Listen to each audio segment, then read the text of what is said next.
പുതിയ വീഡിയോയിലേക്ക് എല്ലാവർക്കും സ്വാഗതം. ഞാൻ വായിച്ചറിഞ്ഞതും കേട്ടറിഞ്ഞതും എൻ്റെ അനുഭവത്തിലും ഉള്ള ചില കാര്യങ്ങൾ നിങ്ങളുമായി ഷെയർ ചെയ്യുന്നു.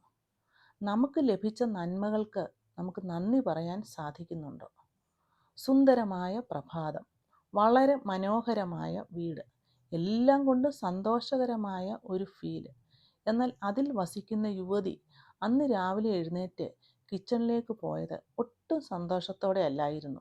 അവളുടെ മനസ്സിൽ കുറച്ച് പരിഭവങ്ങളും എന്തിൻ്റെയൊക്കെയോ അതൃപ്തിയും അസ്വസ്ഥതയും അലട്ടുന്നുണ്ടായിരുന്നു. എന്നാൽ കിച്ചണിൽ ചെന്നപ്പോൾ ഒരു മനോഹരമായ പാട്ട് കേൾക്കാമായിരുന്നു. അത് പാടിയത് മറ്റാരുമല്ല, അവളുടെ വീട്ടിൽ ജോലിക്ക് വരുന്ന സ്ത്രീയുടെ പാട്ടായിരുന്നു അത്. യുവതി ജോലിക്കാരുടെ പാട്ട് കേട്ടപ്പോൾ മനസ്സിൽ ചിന്തിച്ചു, നല്ല അർത്ഥവത്തായ പാട്ട്. ഈ സ്ത്രീ വളരെ ബുദ്ധിമുട്ടുള്ള വീട്ടിൽ നിന്നാണ് വരുന്നത്.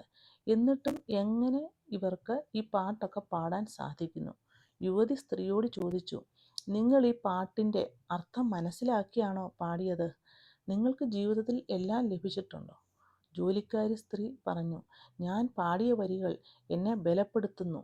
ദൈവം ചെയ്ത നന്മകൾക്കെല്ലാം നന്ദി പറഞ്ഞിടുവാൻ എൻ്റെ നാവ് പോരാ, നാള് പോരാ, ആയുസ്സും പോരാ. ജീവിതപാതയിൽ കാലുകളേറെ കുഴഞ്ഞു പോയപ്പോഴും താങ്ങി നടത്തിയത് ഓർക്കുമ്പോൾ എൻ്റെ കണ്ണുകൾ നിറയുന്നു. എനിക്കിവിടെ വരാൻ സാധിച്ചതിൽ, എനിക്ക് ജോലികൾ ചെയ്യാൻ സാധിക്കുന്നതിൽ, ഇന്നത്തെ പ്രഭാതം എനിക്ക് ലഭിച്ചതിന്. അങ്ങനെ നോക്കിയാൽ ദൈവം ചെയ്ത നന്മകൾ പറയാൻ എൻ്റെ ജീവിതം പോരാ.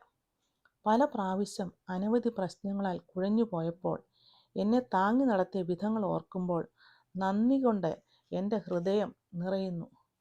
ജോലിക്കാരി സ്ത്രീയുടെ വാക്ക് കേട്ടപ്പോൾ യുവതിയുടെ കണ്ണ് നിറഞ്ഞു. അനവധി നന്മകൾ ലഭിച്ചിട്ടും ചെറിയ ബുദ്ധിമുട്ടുകൾ, ചെറിയ പ്രശ്നങ്ങൾ വരുമ്പോൾ ഞാൻ പരാതിപ്പെടാറുണ്ട്, പിറുപിറുക്കാറുണ്ട്. മറ്റു നന്മകളെ ഞാൻ ആ സമയം ഓർക്കാത്തത് കൊണ്ടല്ലേ എനിക്കിങ്ങനെ വിഷമമുണ്ടാകുന്നത്? സ്ത്രീ യുവതിയോട് പറഞ്ഞു, പ്രശ്നങ്ങളില്ലാത്തവരായി ആരുമില്ല. പരിഹരിക്കാവുന്നത് പരിഹരിക്കുക, അല്ലാത്തവ വിട്ടുകളയുക. സ്വന്തമായി ലക്ഷ്യം കണ്ടെത്തുക, അതിൽ പരിശ്രമിക്കുക, ആത്മവിശ്വാസം വർദ്ധിപ്പിക്കുക, മറ്റുള്ളവരെ മനസ്സിലാക്കാൻ ശ്രമിക്കുക. മറ്റുള്ളവരുമായി താരതമ്യം ചെയ്ത് നമുക്ക് ലഭിച്ച കൊച്ചു കൊച്ചു സന്തോഷങ്ങൾ ഇല്ലാതാക്കരുത്. നാം നമ്മളെ തന്നെ കമ്പയർ ചെയ്യുക. ഇന്നലത്തേതിൽ നിന്നും ഇന്ന് എനിക്ക് എന്തെല്ലാം ചേഞ്ച് ചെയ്യാൻ സാധിച്ചിട്ടുണ്ട്? എൻ്റെ മനോഭാവത്തിന് മാറ്റമുണ്ടോ? എൻ്റെ ലക്ഷ്യം എന്താണ്? അങ്ങനെ നമുക്ക് ലഭിച്ച നന്മകളിൽ സന്തോഷം കണ്ടെത്തുകയും ശുഭാപ്തി വിശ്വാസത്തോടും സമാധാനത്തോടും മുന്നോട്ട് പോവുകയും ചെയ്യുക. അങ്ങനെയാണെങ്കിൽ നമുക്ക് തൃപ്തിയും സന്തോഷവും ലഭിക്കും. എവിടെയെങ്കിലും നമ്മുടെ ജീവിതത്തിൽ പരാജയങ്ങൾ സംഭവിച്ചാലും അവനവൻ ഒലിച്ചു പോകുന്നതുവരെ, കത്തിച്ചാമ്പലാകുന്നതുവരെ പരിശ്രമങ്ങൾ അവസാനിപ്പിക്കരുത്. നമ്മുടെ നഷ്ടങ്ങളൊക്കെ നമുക്ക് പാഠങ്ങളാവണം. മരം പൊഴിച്ച ഇലകളൊക്കെ മരത്തിന് വളമാകുന്നത് പോലെ സന്തോഷവും സങ്കടവും കൂടിക്കലർന്നതാണ് ജീവിതം.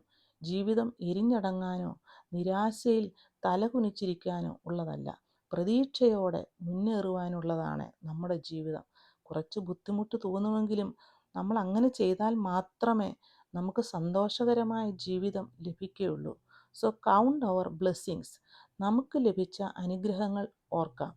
Wishing you prosperity, success and abundance in every aspect of your life. അടുത്ത ഒരു വീഡിയോയുമായി കാണുന്ന